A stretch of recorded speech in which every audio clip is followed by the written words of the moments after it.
औज़ुबिल्लाहिमिनश्शैतानिर्रजीम बिस्मिल्लाहिर्रहमानिर्रहीम। Lecture number 13 physics का। आज हम स्टार्ट कर रहे हैं इलेक्ट्रॉन वोल्ट। इलेक्ट्रॉन वोल्ट आपके पास है, this is the small unit of energy. ठीक है, ये एनर्जी का स्मॉल यूनिट है। अगर आप लोग देख ले तो 1 electron volt is equal to 1.6 multiply by 10⁻⁻19 joule. तो इलेक्ट्रॉन वोल्ट आपके पास जो है that is 10⁻19 times smaller than joule. ठीक है, अगर आप इंटर कन्वर्जन करना चाहते हैं, अक्सर आपको दिया गया होगा कि 10 इलेक्ट्रॉन वोल्ट कितने जॉल के बराबर है या 100 इलेक्ट्रॉन वोल्ट कितने जॉल के बराबर है। ठीक है, तो आप क्या करेंगे, जो नंबर आपको दिया गया है वो इलेक्ट्रॉन वोल्ट के साथ मल्टीप्लाई करें, वही नंबर आपके पास जो है वो आप जॉल में आपको जो डेटा दिया गया है उसके साथ मल्टीप्लाई करें। ठीक है, so n multiply by 1 electron volt is equal to n times of 1.6 multiply by 10⁻⁻19 joule. ठीक है, और ये भी याद रखें कि 1 coulomb volt is equal to 1 joule. Coulomb volt 1 coulomb volt वो जॉल के बराबर है, मींस एनर्जी का यूनिट है। अच्छा, ये भी याद रखें, coulomb volt is also the unit of energy and 1 coulomb volt is equal to 1 joule. ये 1 जॉल के बराबर होता है। तो आप इंटर कन्वर्जन के लिए इसको इस्तेमाल कर सकते हैं। अगर आप लोग जॉल को इस साइड पे छोड़ ले और इसको आप वहां पर शिफ्ट करें, ठीक है, तो 1 joule is equal to 1 divide by 1.6 multiply by 10⁻⁻19 electron volt. अगर आपको बताया जाए कि 100 जॉल कितने इलेक्ट्रॉन वोल्ट के बराबर है, तो आप 100 यहां पर भी मल्टीप्लाई करें, यहां पर भी मल्टीप्लाई करें। ठीक है, तो ये आपके पास जो है आंसर आ जाएगा फॉर इंटर कन्वर्जन्स। तो ये आप इंटर कन्वर्जन्स के लिए इस्तेमाल कर सकते हैं, ये याद रखें। ठीक है, इलेक्ट्रॉन वोल्ट से आप जॉल में जा सकते हैं, जॉल से आप इलेक्ट्रॉन वोल्ट में जो है जा सकते हैं। ठीक है, तो ये इंटर कन्वर्जन के लिए आप इस्तेमाल कर सकते हैं। ये सिंपल है, इंटर कन्वर्जन से आप थोड़ा सा प्रैक्टिस करें, 100 इलेक्ट्रॉन वोल्ट जॉल में कन्वर्ट करें, 100 जॉल इलेक्ट्रॉन वोल्ट में कन्वर्ट करें। ठीक है, बाकी इसमें इसी किस्म के ही क्वेश्चन जो है आपके पास आ सकते हैं। ठीक है, अच्छा, अब यहां पर एक चीज है, पोटेंशियल हम पढ़ चुके हैं, तो यहां पर आज हम स्टार्ट कर रहे हैं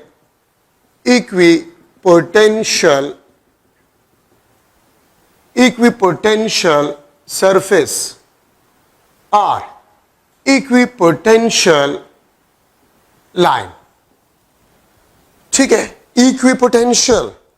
इक्विपोटेंशियल का मतलब होता है equal potential, equal or same potential region. Same potential region means जहां पर पोटेंशियल आपके पास कांस्टेंट हो, जहां पर पोटेंशियल आपके पास कांस्टेंट हो, तो उस रीजन को, उस लाइन को, उस सरफेस को हम इक्विपोटेंशियल लाइन, इक्विपोटेंशियल रीजन या इक्विपोटेंशियल सरफेस कहते हैं। ठीक है, अब ये देखिए आप लोग, मैं अगर एक सिंपल मिसाल आपको दूं, ये आपके पास लेट सपोज एक स्फीयर है, अब गाशन स्फीयर भी इसको कह सकते हैं, और इसके सेंटर में चार्ज पड़ा हुआ है। ठीक है, इसके सेंटर में चार्ज पड़ा हुआ है और ये आपके पास स्फीयर है। तो देखिए, चूंकि हम पढ़ चुके हैं V is equal to K Q divide by R, V is equal to K Q divide by R. तो आप अगर देखें, charge lie at the centre, तो आर कांस्टेंट, क्यू कांस्टेंट। ठीक है, मीडियम, वैक्यूम, नो मीडियम। तो इसका मतलब यह है कि अगर मैं इस पे ए पॉइंट लूं, इस पे मैं ये बी पॉइंट लूं, इस पे मैं ये सी पॉइंट लूं, ए पे पोटेंशियल वी ए, बी पे पोटेंशियल वी बी, सी पे पोटेंशियल वी सी, तो आप देख सकते हैं V A is equal to V B is equal to V C, और ये आपके पास बन जाएगा this is equal to V, capital V. So the potential is constant. क्यों? आर भी कांस्टेंट है, मैग्नीट्यूड ऑफ सोर्स चार्ज भी कांस्टेंट है, ठीक है, और चार्ज के इर्द गिर्द वैक्यूम आपके पास है, नो मीडियम, तो इसलिए आपके पास जो पोटेंशियल होगा it will be constant on the surface of this sphere if this charge lie at the centre of this sphere. अगर मैं लूं ये आपके पास इलेक्ट्रिक फील्ड है, ये आपके पास इलेक्ट्रिक फील्ड है, दिस इज इलेक्ट्रिक फील्ड, मैं एक लाइन खींच लूं, ये आपके पास A point, this is B point, this is C point, ठीक है, ए पॉइंट पे potential V A, B point पे पोटेंशियल वी बी और सी पॉइंट पे पोटेंशियल वी सी, तो V A is equal to V B is equal to V C is equal to V, तो इसको मैं कहूंगा this is equi potential line because the potential is same, the potential is same. मैं यहां पर अगर ये एक सरफेस ड्रॉ करूं, ये मैंने एक सरफेस ड्रॉ कर लिया है, ठीक है, और इस पे मैं डिफरेंट पॉइंट्स बना लूं, ये आपके पास x, ये आपके पास y, ये आपके पास z, vx is equal to vy is equal to vz and this is equal to v। तो अगर आप पोटेंशियल को देखें तो potential is constant, vx is equal to vy is equal to vz is equal to v, तो इसको हम कहते हैं दिस इज इक्विपोटेंशियल सरफेस। एक बात हमेशा याद रखिए, ठीक है, कि इक्विपोटेंशियल लाइन और surface will be always perpendicular to the electric field lines, ठीक है, to the electric field lines. Equipotential line or equipotential surface will be always perpendicular to the electric field lines. ये बात याद रखिए, आप देखिए ना, इस लाइन को आप देख ले, ये इलेक्ट्रिक फील्ड लाइंस का परपेंडिकुलर है, आप इस सरफेस को देखिए, इलेक्ट्रिक फील्ड लाइंस अगर आप देखिए तो सरफेस के परपेंडिकुलर है, ठीक है, तो इक्विपोटेंशियल लाइन और surface will be always perpendicular to the electric field lines. इसको आप उल्टा करके भी लिख सकते हैं कि electric field lines will be perpendicular to the equipotential surface, ठीक है, तो इस तरह भी आप इसको लिख सकते हैं।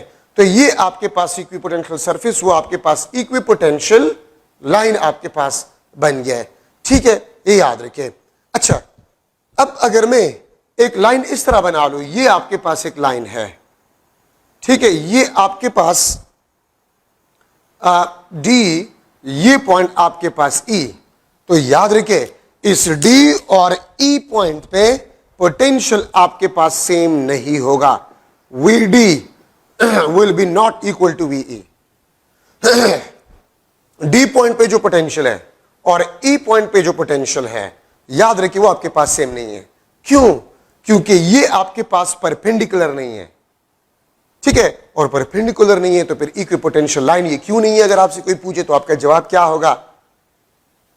Electric field is always from positive to negative, तो डिफरेंट पॉइंट्स पॉजिटिव प्लेट से या नेगेटिव प्लेट से सेम डिस्टेंस पे नहीं होंगे, तो सेम डिस्टेंस पे नहीं होंगे तो पोटेंशियल भी आपके पास सेम नहीं होगा, पोटेंशियल भी आपके पास सेम नहीं होगा, ये बात याद रखिए।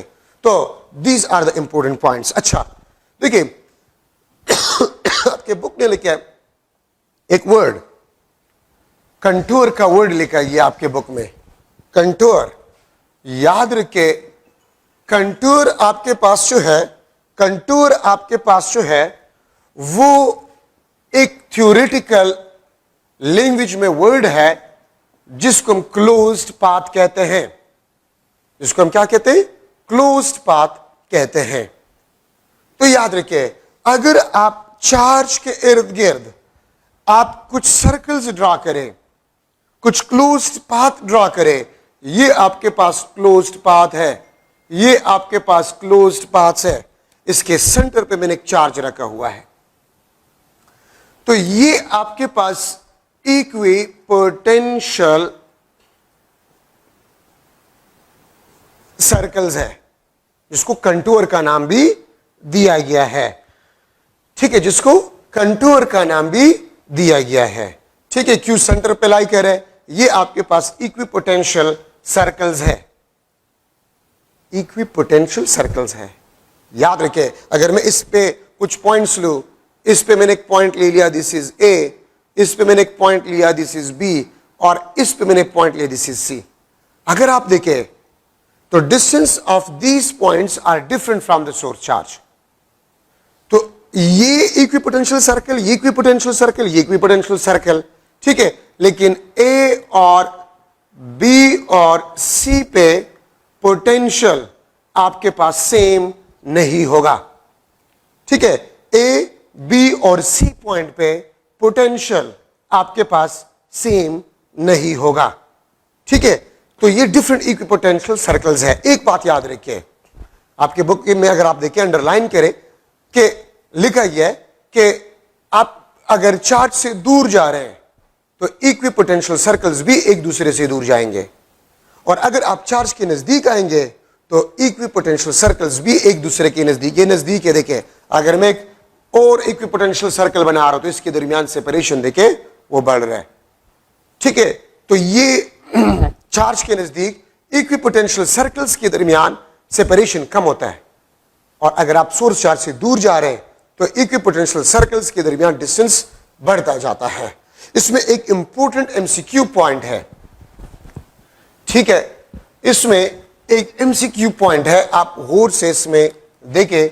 ये आपके पास एक इंपॉर्टेंट कंसेप्ट है, आपके पास एक इंपॉर्टेंट कंसेप्ट है कि while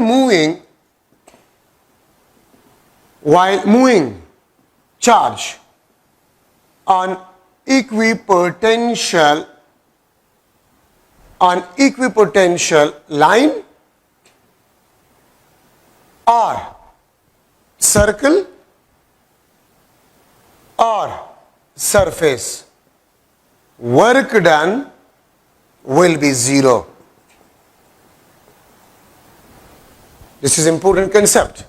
अगर आप एक चार्ज पार्टिकल को मूव करें, अगर आप एक चार्ज पार्टिकल को मूव करें, लेट्स सपोज मैं यहां से यहां तक इसको मूव कर रहा हूं, इस तरह।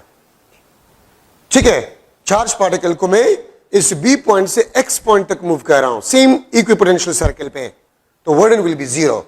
If you move a charge particle on equipotential line और इक्विपोटेंशियल सर्कल और equipotential surface, work done will be zero. This is one of the important concept. ठीक है, दूसरा पॉइंट आपके पास जो है, while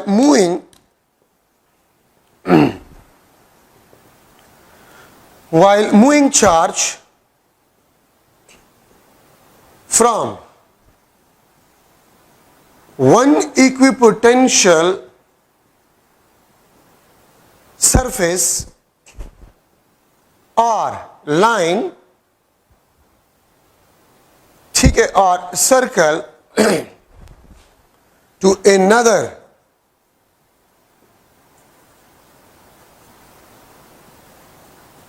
इक्विपोटेंशियल सरफेस या लाइन या सर्कल, वर्क डन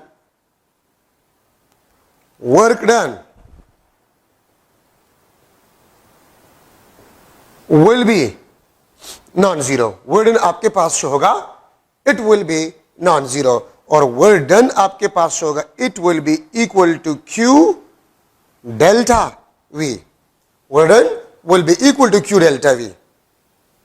उस ऊपर वाले पॉइंट में अगर आपसे कोई पूछे कि वर्क डन क्यों जीरो है, तो आपका जवाब क्या होगा? Delta V is equal to zero.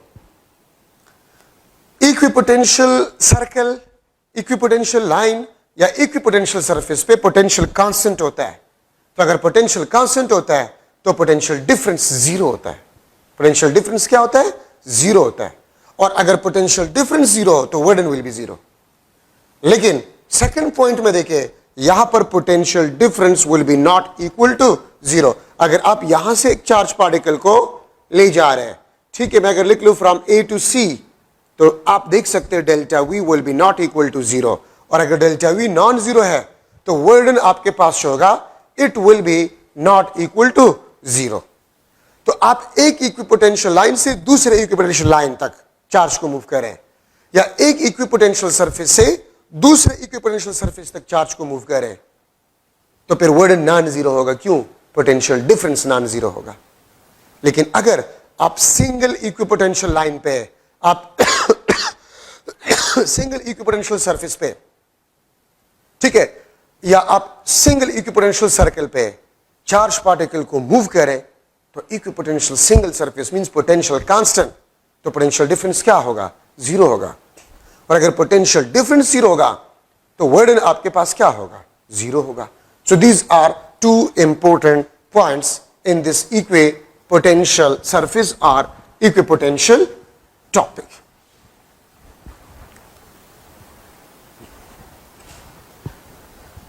अच्छा,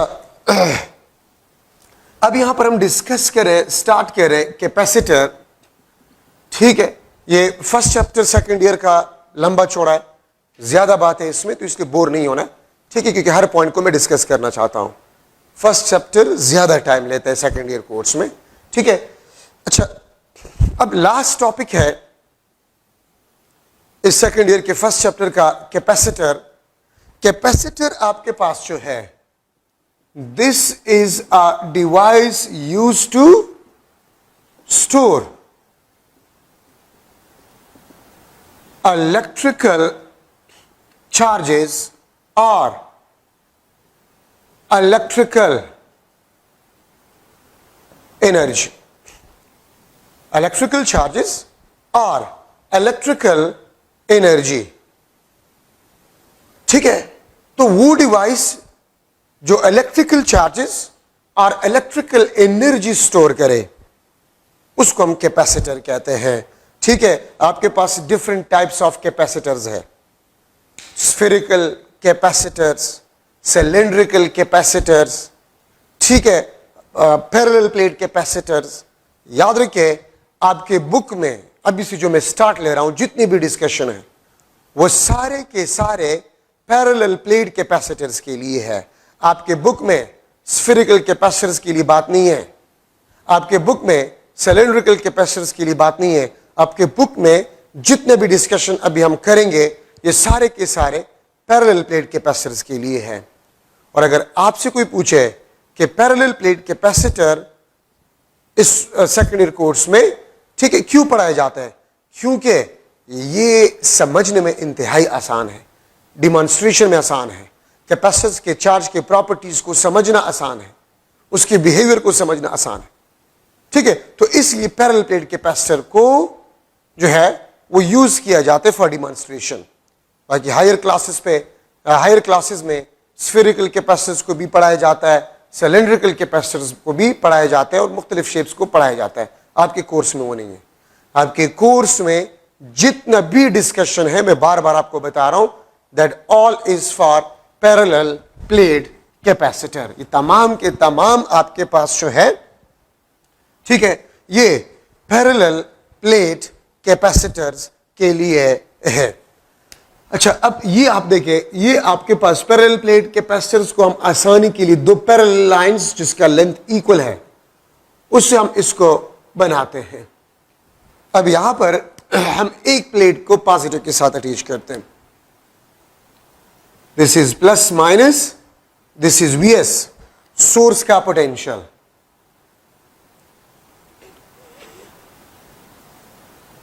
ठीक है, ये आपके पास Vs plus minus potential of a source, ये आपके पास सोर्स है, and this is a capacitor C। ठीक है, ये इसका A प्लेट है and this is B plate. ये आपके पास A प्लेट है, ये आपके पास B प्लेट है। A plate is connected with the positive terminal of a battery, and B plate आपके पास जो है, this is connected with the negative terminal of a battery। याद रखिए, यहां पर बैटरी आपके पास जो है, बैटरी ये आपके पास जो है, ये किस चीज का बिहेव करता है? This behave is charge pump. ये चार्ज पंप का बिहेव करता है। जिस तरह आपके घरों में वाटर पंप होते हैं ना, वो एक जगह से वाटर को लेता है, दूसरी जगह पर सप्लाई करता है। एग्जैक्टली इसी तरह बैटरी यहां पर आपके पास जो है, ये एक चार्ज पंप का बिहेव करता है। ये चार्ज पंप का बिहेव करता है। क्या मतलब है चार्ज पंप का? जिस तरह मैंने आपको बताया कि पानी का पंप है, वो एक जगह से पानी को लेता है, दूसरी जगह को सप्लाई करता है। एक जगह से पानी को लेता है, दूसरी जगह पर सप्लाई करता है। ठीक है, ये याद रखिए। तो आप अगर इस पॉजिटिव टर्मिनल को देख लें, तो यहां पर आपके पास जो है, ये लेता है पॉजिटिव प्लेट, पॉजिटिव टर्मिनल, ये ए प्लेट से इलेक्ट्रॉन्स को अट्रैक्ट करता है। ये इलेक्ट्रॉन्स को अट्रैक्ट करता है। ठीक है, और यही इलेक्ट्रॉन, ये बैटरी जो है, ये दूसरे प्लेट को सप्लाई कर लेता है। ठीक है, इलेक्ट्रॉन एक प्लेट से लेता है और दूसरे प्लेट को सप्लाई करता है। तो आप लोग सब लोग जानते हैं कि अगर एक बॉडी इलेक्ट्रॉन को लॉस करता है तो उस पर पॉजिटिव चार्ज आ जाता है, और जो इलेक्ट्रॉन गेन कर जाता है उस पर नेगेटिव चार्ज आ जाता है। ठीक है, तो आप ये देखिए, इस पे पॉजिटिव चार्ज आ जाएगा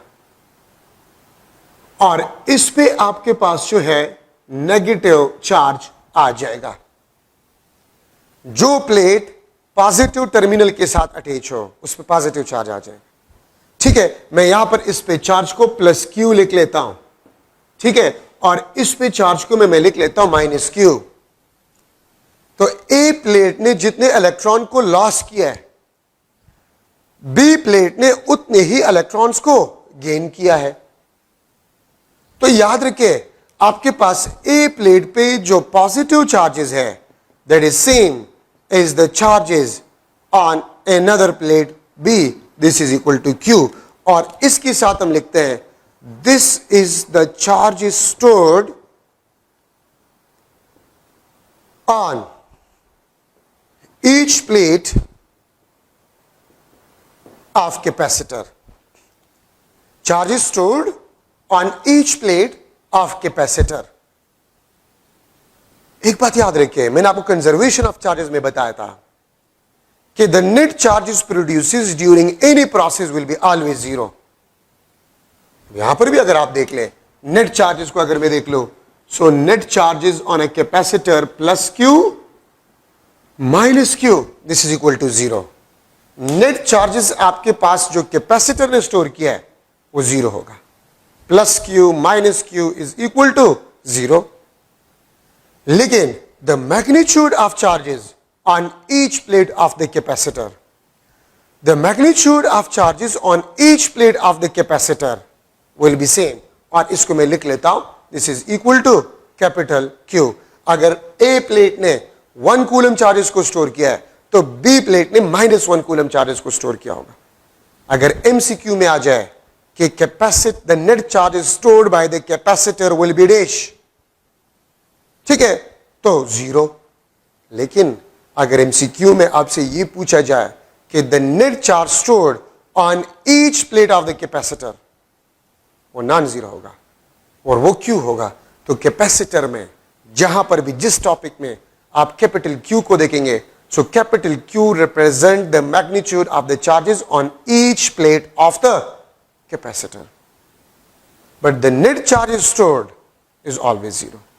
नेट चार्ज स्टोर्ड आपके पास जो है, दिस इज ऑलवेज जीरो, ये आपके पास जीरो होगा। But the net charge on each plate of the capacitor will be non zero. अच्छा, अब अगर आप देखें, आप लोगों को ये भी पता है कि अगर प्लेट्स पे चार्जेस आ जाते हैं, तो प्लेट्स पे जब चार्जेस आ जाते हैं तो इसके दरमियान इलेक्ट्रिक फील्ड भी प्रोड्यूस हो जाएगा। This is EC. EC is the electric field between the plates of a capacitor.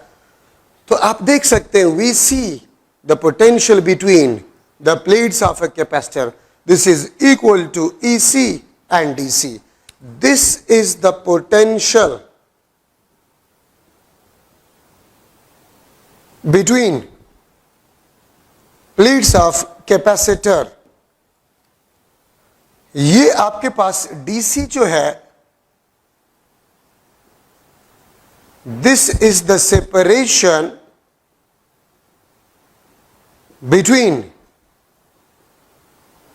Plates of capacitor, और इसी आपके पास जो है this is the electric field between plates of capacitor. ठीक है, वीसी आपके पास है the potential between the plates of a capacitor, EC the electric field strength between the plates of a capacitor, और डीसी आपके पास है this is the separation between the plates of a capacitor. तो अब देखिए, आपके जहन में क्वेश्चन ये आ सकता है कि एक कैपेसिटर कब तक चार्ज होगा, कब तक चार्जेस फ्लो करेंगे from one plate to another plate. तो याद रखिए, चार्जेस विल फ्लो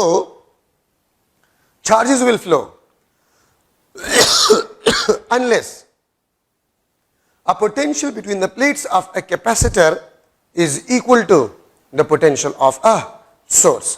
ठीक है, तो यहां पर मैं लिख लेता हूं कि the capacitor will charge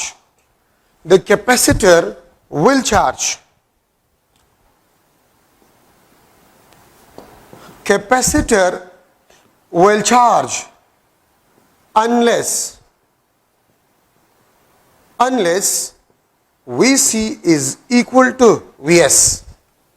capacitor कब तक चार्ज होगा, जब तक कैपेसिटर के प्लेट्स के दरमियान जो पोटेंशियल है वो सोर्स के बराबर ना हो जाए। अगर आप कैपेसिटर को 2 वोल्ट बैटरी से चार्ज कर रहे हैं तो कैपेसिटर तब तक चार्ज होगा जब तक potential between the plates of a capacitor 2 volt के बराबर हो जाए।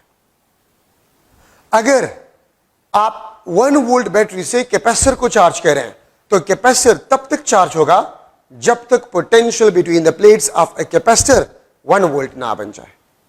तो ये बात याद रखिए कि कैपेसिटर चार्ज होगा, कब तक चार्ज होगा, तब तक चार्ज होगा जब तक सोर्स और कैपेसिटर के प्लेट्स के दरमियान पोटेंशियल सेम ना हो जाए। ठीक है, ये बात याद रखिए। तो Vc is equal to Vs, ये बात याद रखिए। जो पोटेंशियल बैटरी का होगा तो कैपेसिटर तब तक चार्ज होगा जब तक कैपेसिटर के प्लेट्स के दरमियान पोटेंशियल सोर्स के पोटेंशियल के बराबर ना हो जाए, तब तक आपके पास ये कैपेसिटर चार्ज होगा। ठीक था, तो अब देखिए, अब अगर मैं आपसे पूछूं कि मैं कैपेसिटर को चार्ज कर रहा हूं from a battery whose potential is 3 volt, then what will be the maximum potential between the plates of a capacitor when what will be the maximum potential between the plates of a capacitor। ठीक है, तो आपके पास क्या होगा, जो source का potential है 3 volt, वही 3 वोल्ट वहां पर मैक्सिमम पोटेंशियल होगा। ठीक है, एक बात याद रखिए, मैं यहां पर लिख लेता हूं, if Vc is equal to Vs, अगर कैपेसिटर के प्लेट्स के दरमियान जो पोटेंशियल है वो सोर्स के पोटेंशियल से कम हो तो capacitor will B charging. Capacitor charge होगा जब कैपेसिटर के प्लेट्स के दरमियान पोटेंशियल वो सोर्स के पोटेंशियल से कम होगा तो कैपेसिटर चार्ज होगा। कैपेसिटर क्या होगा, चार्ज होगा। कब तक चार्ज होगा, तो मैंने पहले आपको बात बता दी कि Vc will be equal to Vs। ठीक है, तो Vc अगर Vs से लेस हो, सोर्स के पोटेंशियल से कम हो, Vs means the potential of a source and Vc the potential between the plates of a capacitor. तो जब Vc Vs से कम होगा कैपेसिटर विल बी चार्जिंग। कब तक, वो बात मैंने वहां पर आपको बता दी है। ठीक है, तो ये तो आपके पास जरूरी पॉइंट्स थे कैपेसिटर के चार्जिंग से रिलेटेड।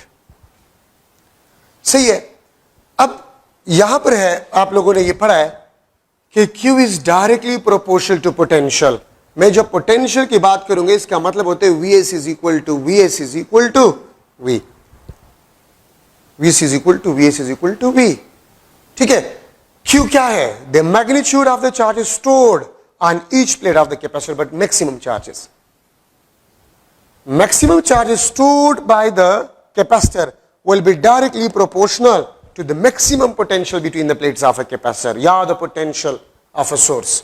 ठीक है, तो अगर आप पोटेंशियल को डबल कर रहे हैं, फॉर एग्जांपल मैं 1 वोल्ट बैटरी से कैपेसिटर को चार्ज कर रहा था और कैपेसिटर क्यू चार्ज स्टोर कर रहा था, अगर मैं बैटरी जिसका पोटेंशियल 2V हो, अगर उससे मैं कैपेसिटर को चार्ज करूं, तो फिर what will be the magnitude of charge stored on each plate of the capacitor. तो अगर V सोर्स और Q चार्जेस, तो 2V सोर्स 2Q चार्जेस. ठीक है, ये बात याद रखिए. अगर मैं लिख लूं Q is directly proportional to the potential between the plates of a capacitor. ठीक है, अगर प्रोपोर्शनलिटी को आप खत्म करना चाहते हैं तो ये आपके पास बन जाएगा Q is equal to CV, where C is the capacitance of a capacitor, where C is equal to Q divided by V, और इसको हम कहते हैं this is the capacitance of a capacitor. This is the capacitance of capacitor. Definition में नहीं करवा रहा, आपको पता है. Capacitance of a capacitor means the capability of a capacitor to store electrical charges. आपको पता है हर चीज का अपना कैपेसिटेंस होता है. ग्लास का अपना कैपेसिटेंस होता है, ठीक है, बाल्टी का अपना कैपेसिटेंस होता है, एक तालाब का अपना कैपेसिटेंस होता है. ठीक है, अब ग्लास में आप समंदर के सारे पानी को नहीं डाल सकते. ठीक है, अब जग भरा हुआ पानी से तो वो सारा पानी ग्लास में आप नहीं डाल सकते हैं, ग्लास भर जाएगा और पानी उसमें नहीं आ सकता. तो इसी तरह कैपेसिटर का भी अपना कैपेसिटेंस पावर होता है. ठीक है, जिससे ज्यादा वो स्टोर नहीं कर सकता. तो मैं लिख सकता हूं the capability of a capacitor to store electrical charges और the ratio of magnitude of charge stored and potential between the plates of a capacitor. This is known as the capacitance of a capacitor. और इसका जो unit है, इसका जो unit है that is a farad. ठीक है, और याद रखे 1 फेराड आपके पास जो है 1 coulomb divide by 1 volt. 1 coulomb divide by 1 volt. अगर एक कैपेसिटर 1 कूलम चार्जेस को स्टोर कर जाए and the potential difference between the plates of a capacitor is 1 volt, then the capacitance of a capacitor will be 1 farad. 1 coulomb charges एक capacitor store करे और potential difference between the plates of a capacitor वो आपके पास 1 volt हो, then the capacitance of a capacitor will be 1 farad. और एक बात याद रखिए, farad is a large unit of the capacitance. Practically हम 1 फैराड कैपेसिटेंस वाला कैपेसिटर नहीं बना सकते. प्रैक्टिकली 1 फैराड कैपेसिटेंस वाला कैपेसिटर हम नहीं बना सकते.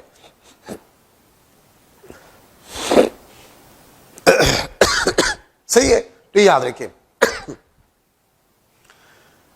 तो अगर आप बुक में देखें तो मिली वोल्ट, माइक्रो वोल्ट, इस किस्म के यूनिट्स आपको देखने को मिलेंगे. हाँ, एमसीक्यूज वगैरह में वैसे कंसेप्चुअल क्वेश्चन में फैराड यूज किया जा सकता है, प्रैक्टिकली आप नहीं बना सकते. और रफली मैं आपको बता रहा हूं, अगर 1 फैराड कैपेसिटेंस वाला कैपेसिटर बनाना चाहते हैं तो उसके लिए एक प्लेट का सरफेस एरिया जो रिक्वायर्ड होगा वो इतना रिक्वायर्ड होगा कि अगर आप सरफेस ऑफ अर्थ ले लें उसको 4 टाइम करें तो इतना एरिया दरकार होगा, which is not possible.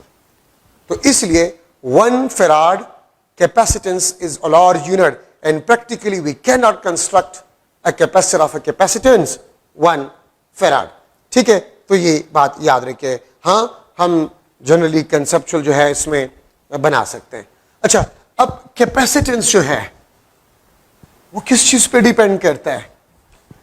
Capacitance of a capacitor, पहली बात तो ये है कि सी this is independent of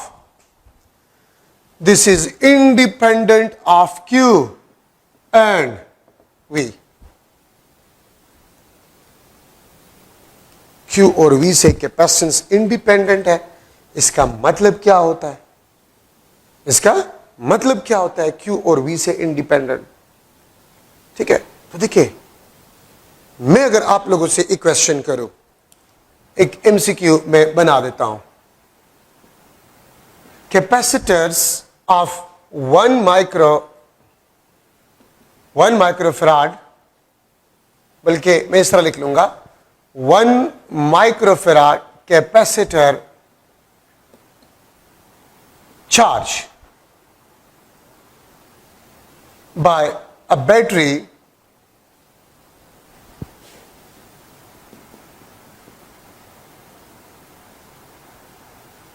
of potential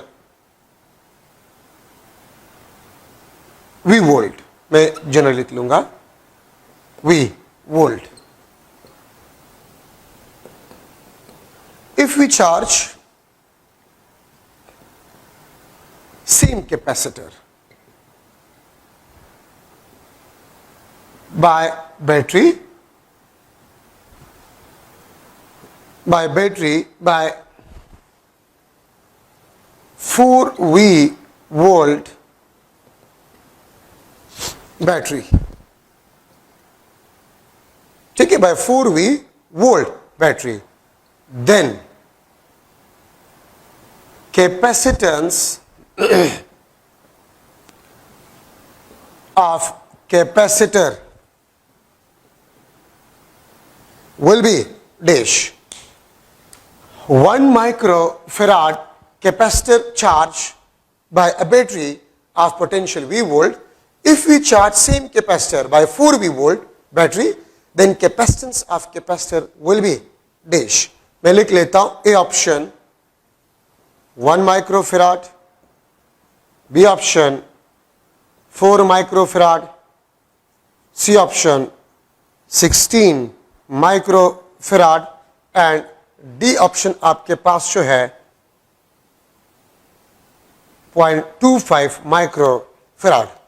आपने पहले V वोल्ट बैटरी से कैपेसिटर को चार्ज किया था, अब आप 4V वोल्ट बैटरी से कैपेसिटर को चार्ज कर रहे हैं, ठीक है।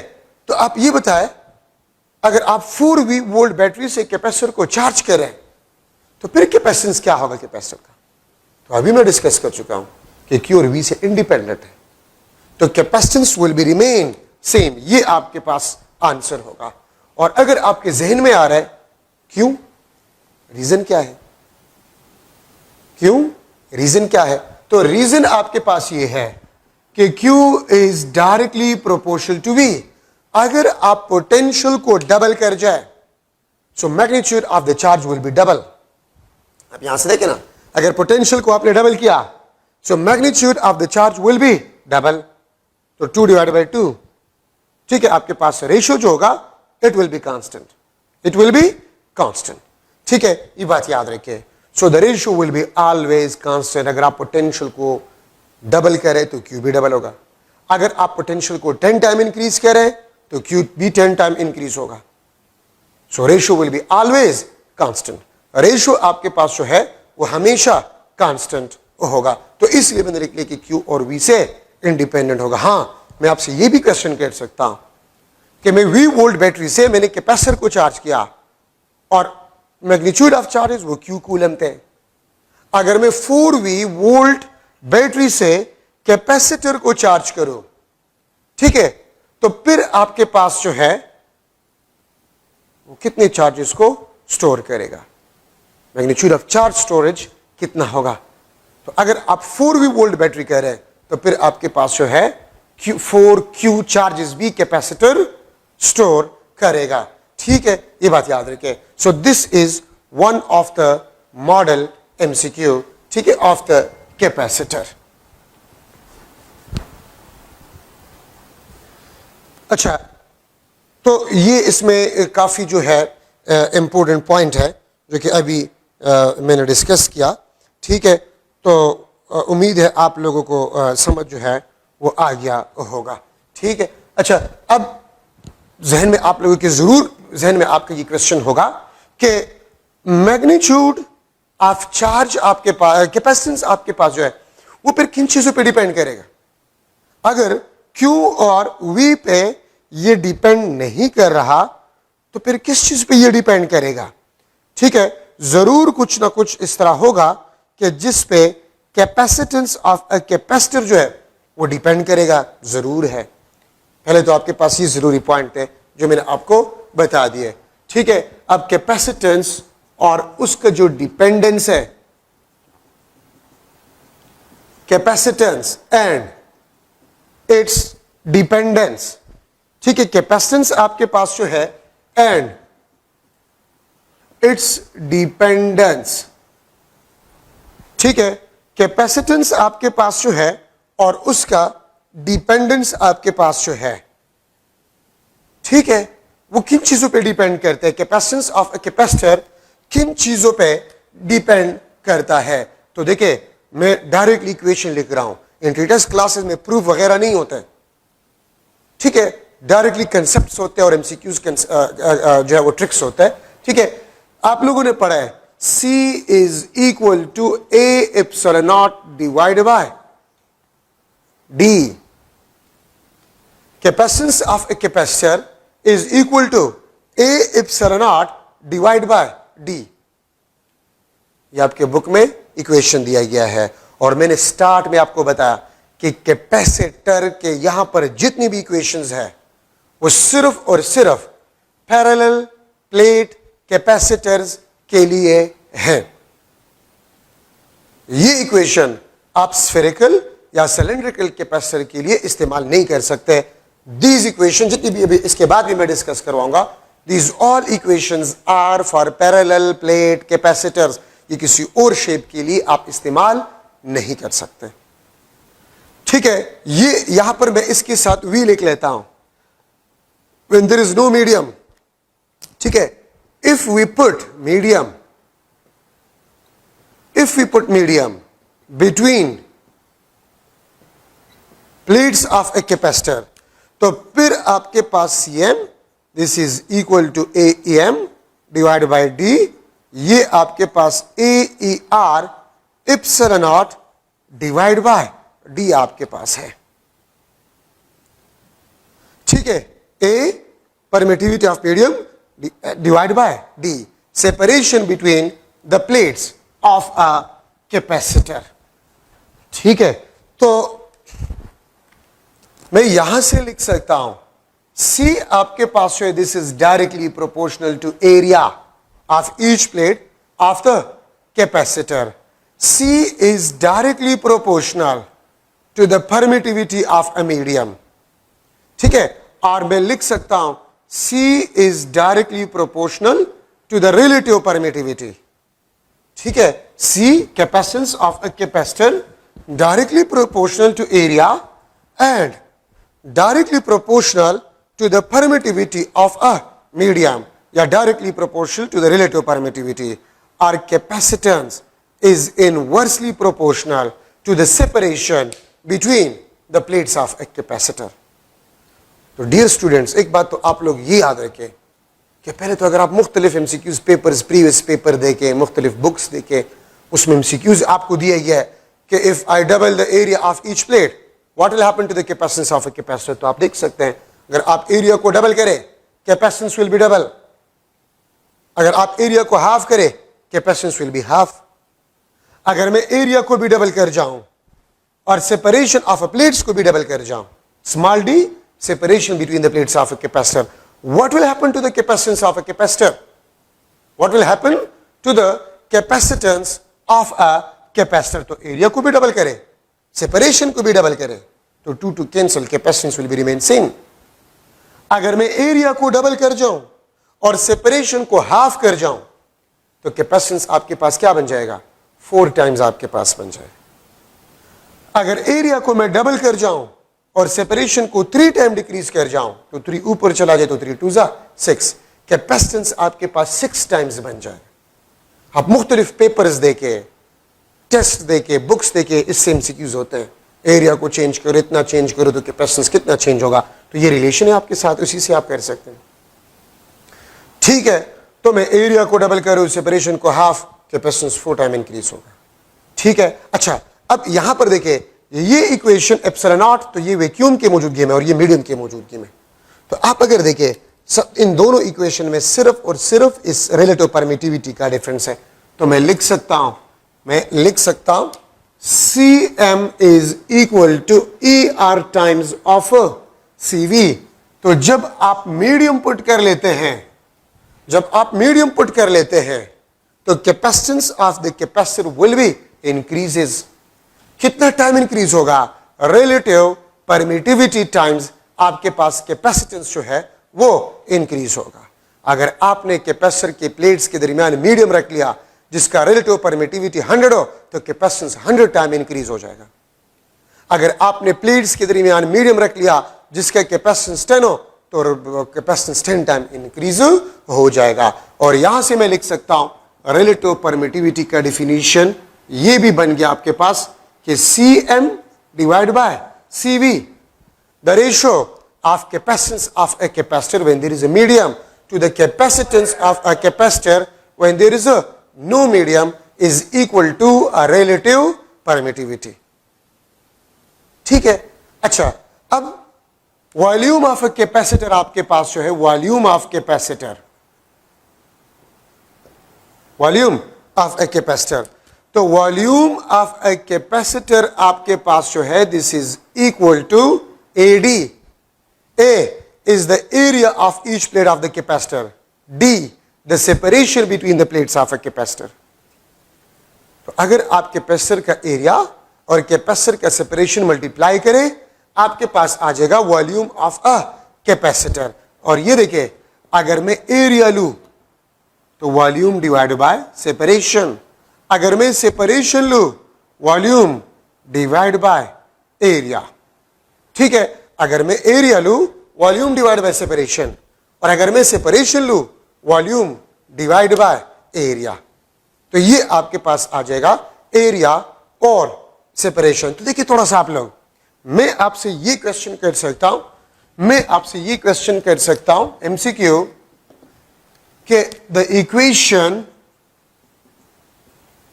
Of capacitance, the equation of capacitance of parallel plate capacitor is a dish। तो मैं लिख सकता हूं A option AV divide by D, B option आपके पास जो है मैं लिख सकता हूं A² epsilon not divide by V। C option में लिख सकता हूं D² epsilon not divide by V। और डी ऑप्शन में लिख लेता हूं none of these, D option में लिख लेता हूं नन ऑफ दीज। ठीक है तो आप लोग अगर देख ले कौन सा इक्वेशन कैपेसिटर ऑफ कैपेसिटेंस का होगा पैरेलल प्लेट कैपेसिटर का, तो आप देख सकते हैं ये equation A, B, C and D option. इसमें से आप देखिए कैपेसिटेंस का इक्वेशन तो ये है A epsilon not divide by D। ठीक है, और आप लोग देख ले अगर मैं D के बजाय वो वाला फॉर्मूला देखे volume divide by A put कर लो, वॉल्यूम डिवाइड बाय A, तो ये बन जाएगा A epsilon not V divide by A, ये आपके पास बन जाएगा A² epsilon not divide by V। So this is the equation of a capacitor in terms of volume, area and medium. तो करेक्ट ऑप्शन आपके पास ये बन जाएगा। ठीक है, वॉल्यूम का फॉर्मूला मैंने आपको बता दिया। आप शॉर्टकट में वेरिफिकेशन के लिए क्या कर सकते हैं, वॉल्यूम को जल्दी से पुट करें, वॉल्यूम को जल्दी से पुट करें AD। ठीक है, तो आप देख सकते हैं स्क्वायर A कैंसिल, D तो A epsilon not divide by D जो कि आप पढ़ चुके हैं। वॉल्यूम का फॉर्मूला पुट करें आपके पास खुद ब खुद आ जाएगा कि कौन सा इक्वेशन आपके पास करेक्ट ऑप्शन है। तो ये आपके पास in terms of volume equation आ जाएगा। मैं आपसे ये भी पूछ सकता हूं कि व्हाट